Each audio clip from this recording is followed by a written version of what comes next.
बांग्लादेश में तख्ता पलट के बाद भी शेख हसीना और उनके समर्थकों की मुश्किलें कम होती नजर नहीं आ रही, क्योंकि तख्ता पलट के बाद भी शेख हसीना के समर्थक लगातार भीड़ के निशाने पर। 15 अगस्त 1975 को शेख मुजीबुर रहमान की हत्या कर दी गई थी। इसके बाद से ही हर साल 15 अगस्त को उन्हें श्रद्धांजलि देने के लिए समर्थकों की भारी भीड़ उमड़ती है। हर साल की तरह इस बार भी उन्हें श्रद्धांजलि देने के लिए अवामी लीग के समर्थक पहुंचे, तभी कुछ लोगों ने उन पर धावा बोल दिया। इस दौरान भीड़ में शामिल कुछ लोगों के हाथों में डंडे दिखाई दिए, तो कुछ लोग प्लास्टिक के पाइपों से समर्थकों पर लगातार हमला करते नजर आए।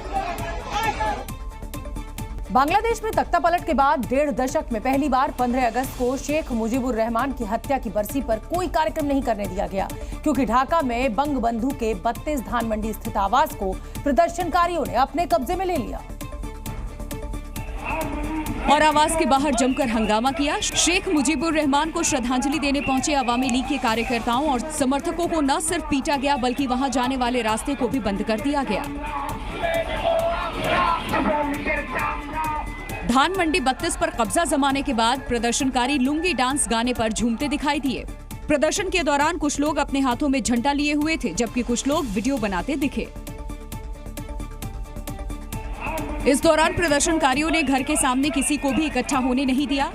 मुजीबुर रहमान को श्रद्धांजलि देने जा रहे या खुद को अवामी लीग का बताने वाले किसी भी शख्स को नहीं छोड़ा गया। उनकी बेरहमी से पिटाई की गई। बताया गया कि छात्रों के साथ साथ बड़ी संख्या में जमाते इस्लामी और उसकी छात्र इकाई के लोग भी लाठी डंडों के साथ वहां मौजूद रहे। प्रदर्शनकारियों ने सुबह से ही इमारत पर कब्जा जमा लिया और वहां श्रद्धांजलि देने की कोशिश करने वालों को रोक दिया। इतना ही नहीं, आरोप है कि स्वतंत्रता सेनानी और पूर्व सांसद कादर सिद्दीकी की कार में भी तोड़फोड़ की गई। कादर सिद्दीकी सुबह करीब 7 बजे बंगबंधु को श्रद्धांजलि देने के लिए धानमंडी 32 जा रहे थे, तभी उनकी गाड़ी पर हमला किया गया। बांग्लादेश की पूर्व प्रधानमंत्री शेख हसीना की मुश्किलें खत्म होने का नाम नहीं ले रही। देश छोड़कर भागने पर मजबूर हुई शेख हसीना को बांग्लादेश में विरोध प्रदर्शनों के दौरान हुई हिंसा में मौत के लिए जिम्मेदार ठहराया गया। साथ ही उनके खिलाफ हत्या का एक और केस दर्ज कर लिया गया। जानकारी के मुताबिक शेख हसीना के खिलाफ नरसंहार, हत्या और शोषण के आरोपों को लेकर ICT यानी कि इंटरनेशनल क्राइम ट्रिब्यूनल में एक और शिकायत दर्ज करवाई गई। शेख हसीना के खिलाफ ICT में ये दूसरी शिकायत है। ये शिकायत विरोध प्रदर्शनों के दौरान गोली लगने से मारे गए छात्र मेहदी हसन के पिता मोहम्मद सनाउल्लाह ने दर्ज कराई थी। शेख हसीना के अलावा उनकी सरकार में शामिल रहे कई मंत्रियों और आला अधिकारियों को भी इस मामले में मुख्य आरोपी बनाया गया। इसके साथ ही इस मामले में अवामी लीग और छात्र लीग के नेताओं और कार्यकर्ताओं पर भी मुकदमा दर्ज करवाया गया। बताया गया कि 20 जुलाई को मोहम्मद सनाउल्लाह का बेटा मेहदी हसन विरोध प्रदर्शन में शामिल हुआ था। आरोप है कि तभी पुलिस ने प्रदर्शनकारियों पर अंधाधुंध फायरिंग की और मेहदी हसन के सिर में गोली लगने से उसकी मौत हो गई थी। वहीं शिकायत मिलने के बाद ICT ने शेख हसीना समेत बाकी लोगों के खिलाफ जांच शुरू कर दी। और यही वजह है कि शेख हसीना की मुश्किलें कम होने की बजाय लगातार बढ़ती जा रही हैं। अब शेख हसीना को देश वापस लाने और उनके खिलाफ मुकदमे चलाने की मांग उठने लगी है, जिसके लिए बांग्लादेश की राजधानी ढाका में हजारों की संख्या में छात्र सड़कों पर उतरे और जमकर प्रदर्शन किया। जानकारी के मुताबिक प्रदर्शन में अलग अलग छात्रों के गुट शामिल हुए। इस दौरान प्रदर्शनकारियों ने कहा कि बांग्लादेश की शेख हसीना सरकार में रहे लोगों के खिलाफ एक्शन लिया जाए, शेख हसीना को देश वापस लाया जाए और उन पर मुकदमा चलाया जाए। प्रदर्शनकारियों ने बताया कि आंदोलन के दौरान शेख हसीना के इशारे पर ही गोलियां चलाई गई थी, इसीलिए उन पर और सभी जिम्मेदार लोगों पर कार्रवाई होनी चाहिए। बांग्लादेश में आंदोलन के दौरान 300 से ज्यादा लोगों की मौत का दावा किया गया था। बांग्लादेश की नई अंतरिम सरकार ने अब विदेश मामलों में भी एक्शन तेज कर दिया है। अलग अलग देशों में नियुक्त बांग्लादेश के राजदूतों को भी बदलने का सिलसिला अब शुरू हो गया। और इसी सिलसिले में बांग्लादेश की अंतरिम सरकार ने कई देशों में तैनात राजदूतों को वापस बुलाने का फैसला किया। वहां के विदेश मंत्रालय की वेबसाइट पर 7 देशों के राजदूतों को वापस बुलाने से जुड़ी अलग अलग नोटिफिकेशन भी जारी की गई, जिसमें राजदूतों और उच्चायुक्तों को मौजूदा जिम्मेदारी छोड़कर ढाका वापस लौटने का आदेश दिया गया। जिन देशों के राजदूतों और उच्चायुक्तों को लौटने का निर्देश दिया गया, उनमें अमेरिका में राजदूत मोहम्मद इमरान, रूस में राजदूत कमरुल हसन, सऊदी अरब में राजदूत जावेद पटवारी, जापान में राजदूत शहाबुद्दीन अहमद, जर्मनी में राजदूत मुशर्रफ हुसैन भुइयां, संयुक्त अरब अमीरात में राजदूत अबू जफर और मालदीव में उच्चायुक्त SM अबुल कलाम आजाद शामिल हैं। जिन देशों के राजदूत और उच्चायुक्त को वापस लौटने का निर्देश दिया गया, उन्हें शेख हसीना के कार्यकाल में नियुक्त किया गया था। जानकारों के मुताबिक ये फेरबदल मोहम्मद यूनुस के अंतरिम प्रशासन के तहत बांग्लादेश के कूटनीतिक परिदृश्य में एक बड़े बदलाव को दर्शाता है। बांग्लादेश से जुड़ी इस वक्त की बड़ी खबर आपको बता दें, अंतरिम सरकार के मुख्य सलाहकार मोहम्मद यूनुस ने प्रधानमंत्री नरेंद्र मोदी से फोन पर बात की है। मौजूदा हालात और शांति को लेकर ये बातचीत हुई है। हिंदुओं के खिलाफ हिंसा और उनकी सुरक्षा को लेकर भी चर्चा हुई है। मोहम्मद यूनुस ने दिया हिंदुओं की सुरक्षा का भरोसा। प्रधानमंत्री नरेंद्र मोदी ने सोशल मीडिया प्लेटफॉर्म एक्स पर यह जानकारी दी है। तो हिंदुओं के खिलाफ हिंसा को लेकर चर्चा हुई है। मोहम्मद यूनुस ने सुरक्षा का भरोसा दिया है प्रधानमंत्री नरेंद्र मोदी को। कोलकाता के आरजीकर अस्पताल की लेडी डॉक्टर की रेप के बाद हत्या मामले की सीबीआई अब हर पहलू से जांच कर रही है। साथ ही इस मामले के असली गुनहगार को जल्द बेनकाब करने का दावा किया है। घटना की रात क्या हुआ था, इस बारे में आरजीकर मेडिकल कॉलेज और अस्पताल के 4 पीजीटी डॉक्टरों से पूछताछ की। दरअसल सीबीआई की स्पेशल क्राइम यूनिट की कोशिश है कि पुलिस को मिली पहली कॉल से लेकर पूरे क्राइम सीक्वेंस की जांच की जाए, जिसके लिए जांच टीम की नजर अस्पताल के मेडिकल सुपरिटेंडेंट जिन्होंने फोन करके लेडी डॉक्टर के सुसाइड की जानकारी दी थी। लेडी डॉक्टर के वो 4 दोस्त जिन्होंने उसे आखिरी बार देखा और उसके साथ डिनर किया था। साथ ही सीबीआई कोलकाता पुलिस के भी कुछ कर्मियों पर नजर रखे हुए है। ट्रेनी डॉक्टर के साथ रेप और हत्या का आरोपी बताया जा रहा संजय रॉय भी अब सीबीआई की कस्टडी में है। जांच एजेंसी लगातार उससे पूछताछ कर रही है। इसके अलावा सीबीआई ने लेडी डॉक्टर के माता पिता का भी बयान दर्ज किया। Investigation is going on. We have taken the statements of the parents. That's it. Sir, कभी आपकी बेटी ने ये कहा, शिकायत की कि कॉलेज में उन्हें कोई दिक्कत है? उसका दिक्कत था कॉलेज में, पूरा डिपार्टमेंट, इसलिए डिपार्टमेंट को हम बोला है, डिपार्टमेंट पूरा सस्पेक्ट में है। हम क्या बोला, 7 घंटा से लड़की का ऑन ड्यूटी ऑन कॉल में डॉक्टर है, उसको 7 घंटा में किसी का जरूरत नहीं पड़ा। कभी कभी दिन में ऐसा होता है उसको खाना खाने का टाइम नहीं मिलता है। दरअसल जिस दरिंदगी के साथ महिला डॉक्टर से रेप और हत्या हुई थी, उसके बाद भी पहले डॉक्टर के परिजनों को सुसाइड की बात बताई गई, जिससे कई सवाल खड़े होते हैं। वहीं इस पूरे मामले में आरजीकर अस्पताल के पूर्व प्रिंसिपल की भूमिका भी अब सवालों के घेरे में है। पूर्व प्रिंसिपल संदीप घोष ने घटना सामने आने के बाद इस्तीफा दे दिया था, लेकिन ममता बनर्जी ने तुरंत ही उन्हें दूसरे मेडिकल कॉलेज का प्रिंसिपल बना दिया था, जिस पर ममता बनर्जी की काफी आलोचना भी हुई थी। साथ ही हाईकोर्ट ने इस पर कड़ी आपत्ति जताई थी, जिसके बाद वो सीबीआई की रडार पर आ गए और सीबीआई ने उनसे करीब 28 मिनट तक पूछताछ की। इस बीच संदीप घोष ने हाईकोर्ट में एक याचिका दाखिल की और खुद की जान को खतरा बताया, जिसके बाद कलकत्ता हाईकोर्ट ने उन्हें सुरक्षा देने के लिए ममता सरकार को निर्देश दिए। लेकिन सवाल ये उठ रहा है कि आखिर संदीप घोष को किससे खतरा है। इधर कलकत्ता हाईकोर्ट ने अस्पताल में हिंसा को लेकर भी कड़ी टिप्पणी की है और अस्पताल पर हमले के लिए पूरी तरह से राज्य सरकार और पुलिस को जिम्मेदार बताया है। साथ ही हाईकोर्ट ने कहा कि बेहतर होगा कि अस्पताल को बंद किया जाए और मरीजों को दूसरे अस्पतालों में शिफ्ट किया जाए। दरअसल जब हिंसा हुई थी उस वक्त पुलिसकर्मी मौजूद थे, बावजूद इसके भीड़ अस्पताल में घुस गई थी और तोड़फोड़ की थी। 14 अगस्त की रात कोलकाता में जो कुछ हुआ उसने पूरे देश को हैरान कर दिया। पुलिस ने इस मामले में 25 लोगों को गिरफ्तार किया, लेकिन इस मामले पर ममता सरकार अब सवालों के घेरे में है। वहीं पुलिस ने इस मामले में कई और आरोपियों की तस्वीरें जारी की हैं और इनके बारे में जानकारी देने की अपील की है। If you know that this person is present, he may be of XYZ, any political party or anything, we would take action against him. इधर इस मामले में दंगा करने वाले की मां ने अपने बेटे को खुद ही पुलिस के हवाले कर दिया। लेकिन जो इन्फॉर्मेशन हमें मिल रहा है कि शौमिक की मां जब ये वीडियो टीवी में देखा और उन्हें पता चला कि उनके बेटे भी आरजीकर अस्पताल में तोड़फोड़ की घटना में शामिल है, उसके बाद उनकी मां खुद उसे पुलिस स्टेशन लेकर सरेंडर करवाई। कोलकाता लेडी डॉक्टर के रेप और हत्या के मामले की जांच अब सीबीआई कर रही है।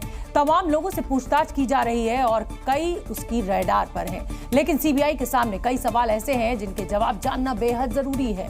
जिस तरह से ट्रेनी लेडी डॉक्टर की हत्या की गई, उससे ये सवाल उठता है कि क्या वो किसी गड़बड़ी की राजदार थी? क्या कई लोगों ने मिलकर उसकी हत्या की थी? अगर ऐसा था तो वो कौन लोग हैं? क्राइम सीन को क्यों बिगाड़ा गया और इसके पीछे कौन लोग हैं? सबसे बड़ा सवाल ये भी है कि 36 घंटे की ड्यूटी के बाद वो सेमिनार रूम तक कैसे पहुंच गई? किस राज को छिपाने के लिए संजय रॉय की गिरफ्तारी की गई? पूर्व प्रिंसिपल के इस्तीफे और नई पोस्टिंग पर नेताओं की चुप्पी से भी सस्पेंस गहराया हुआ है। और इस समय कोलकाता से हमें एक बड़ी खबर मिल रही है, आपको बता दें वो बड़ी खबर लेडी डॉक्टर मर्डर केस से जुड़ी हुई है। बड़ी खबर, प्रदर्शनकारी डॉक्टर्स ने अब बड़ी डिमांड की है। रेजिडेंट डॉक्टर्स धरना प्रदर्शन पर बैठे हुए हैं, उन्होंने काम करने से इनकार कर दिया है। हालांकि इमरजेंसी सेवाएं जो है वो अभी भी जारी है। डॉक्टर्स ने केंद्र से सुरक्षा मांगी है। डॉक्टर्स की ये बड़ी शिकायत है कि उन्हें सुरक्षा नहीं मिलती है और बिना सुरक्षा के वो कैसे काम कर पाएंगे। आप प्रदर्शनकारी डॉक्टर्स ने केंद्र से सुरक्षा की मांग की है। इधर गुरुवार रात आरजीकर अस्पताल में हुई हिंसा के मुद्दे पर सियासत भी जारी है। सीएम ममता बनर्जी ने हिंसा के लिए बीजेपी और लेफ्ट पर निशाना साधा, तो वहीं बीजेपी ने भी जोरदार पलटवार किया। ममता बनर्जी ने कहा कि बीजेपी और लेफ्ट पश्चिम बंगाल में अशांति फैलाना चाहते हैं। বহিরাগত কিছু রাজনৈতিক লোক যারা বাংলায় অশান্তি করতে চান, বাম এবং রাম, তারা একত্রিত হয়ে এই গন্ডগোলটা করেছে। तो वहीं केंद्रीय मंत्री और बीजेपी नेता गिरिराज सिंह ने ममता को करारा जवाब दिया।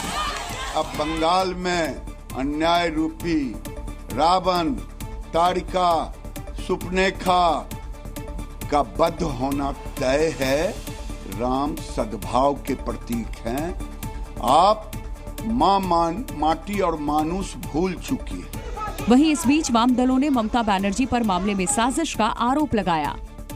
तो छिपाने की, बचाने की उनकी पूरी नियत और नीति रही है। इस बर्बर घटना के बाद दूसरी बात, हजारों संख्या में लोग उस दिन सड़कों पर उतरे थे, हजारों की संख्या में। किसका फायदा हुआ कि जूनियर डॉक्टर्स की संघर्ष का स्थल को तोड़ा जाए। दरअसल गुरुवार देर रात कोलकाता के आरजीकर अस्पताल में जमकर हंगामा और तोड़फोड़ हुई थी। बड़ी संख्या में दंगाई अस्पताल में घुस गए थे। तो वहीं इस मुद्दे पर सत्ता और विपक्ष दोनों सड़क पर हैं। पश्चिम बंगाल की मुख्यमंत्री ममता बनर्जी और उनके मंत्रियों ने प्रदर्शन किया, तो दूसरी ओर बीजेपी ने भी मोर्चा खोल दिया। और महिला डॉक्टर की रेप और हत्या के विरोध में कोलकाता की सड़कों पर ममता ने मार्च निकाला। कोलकाता के मौलाली से धर्मतला तक इस मार्च में बड़ी संख्या में महिलाएं शामिल रहीं। इस दौरान लोगों ने दरिंदों को फांसी दो के नारे लगाए। तो वहीं दूसरी ओर बीजेपी नेताओं ने भी पश्चिम बंगाल की ममता सरकार के खिलाफ मोर्चा खोला और कोलकाता में लेडी डॉक्टर के साथ हुई दरिंदगी केस में जल्द इंसाफ की मांग उठाई। इस दौरान बीजेपी कार्यकर्ताओं और पुलिस के बीच झड़प भी हुई। पुलिस ने कई कार्यकर्ताओं को पकड़ा और वैन में बिठा कर ले गई। आपको किसी ने ब्लूप्रिंट दिया और फटाफट 25-30 मिनट के अंदर ये काम निपटाने के लिए कहा गया। पूरा ब्लूप्रिंट के साथ ये लोग गए तोड़फोड़ करने के लिए।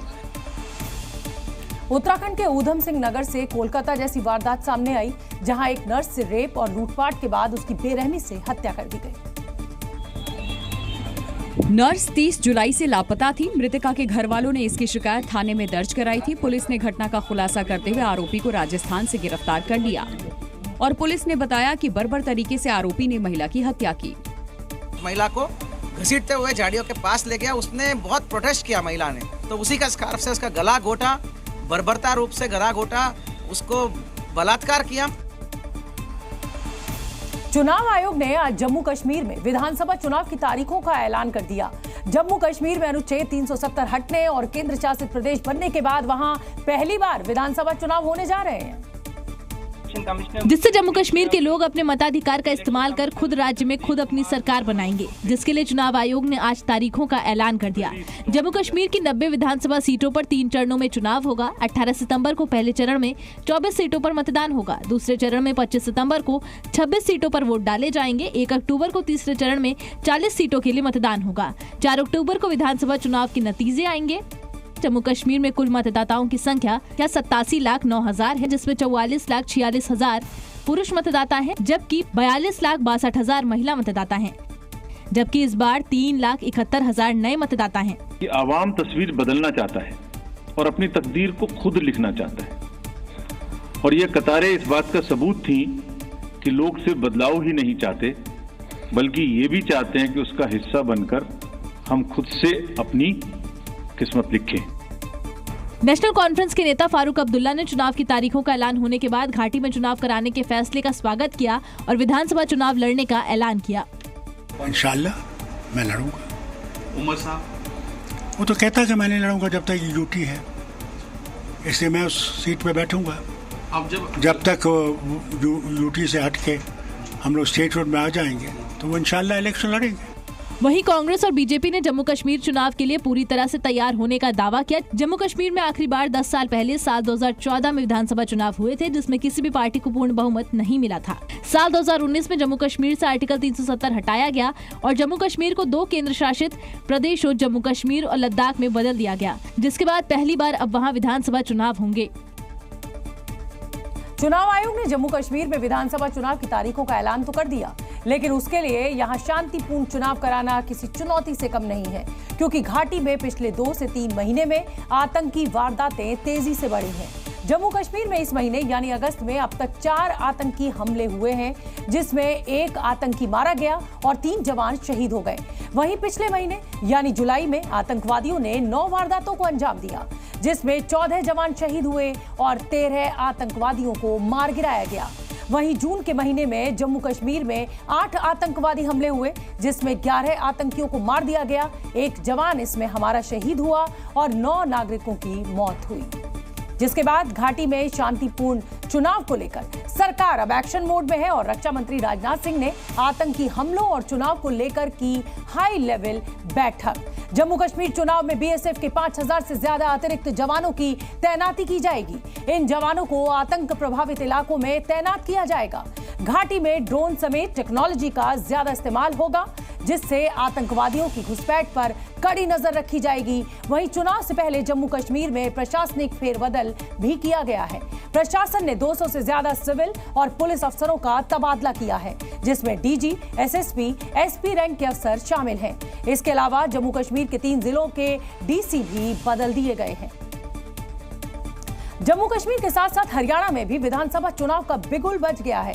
हरियाणा के लोग इस बार करीब 1 महीने पहले अपनी नई सरकार को चुन लेंगे। मुख्य चुनाव आयुक्त राजीव कुमार ने प्रेस कॉन्फ्रेंस में हरियाणा विधानसभा चुनाव की तारीखों का भी ऐलान किया। हरियाणा में एक ही चरण में विधानसभा चुनाव के लिए मतदान होगा, जिसमें 1 अक्टूबर को सभी 90 विधानसभा सीटों पर वोट डाले जाएंगे। हरियाणा में सभी सीटों के लिए 5 सितंबर से नामांकन प्रक्रिया शुरू होगी। विधानसभा चुनाव के नतीजे 4 अक्टूबर को आएंगे।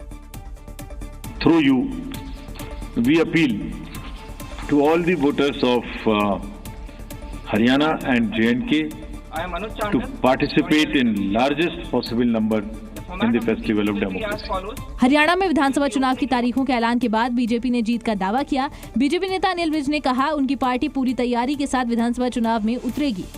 हमारी पार्टी पूरी तरह से तैयार है। हमने बहुत पहले से तैयारी शुरू कर दी थी और हमारे कार्यकर्ता तो वैसे हर वक्त ही तैयार रहते हैं। चुनाव आयोग के मुताबिक हरियाणा में 20,629 पोलिंग स्टेशन बनेंगे और 27 अगस्त को मतदाता सूची जारी की जाएगी। अगर किसी मतदाता का नाम सूची से छूट गया तो नामांकन से पहले अपना नाम मतदाता सूची में जुड़वा सकता है।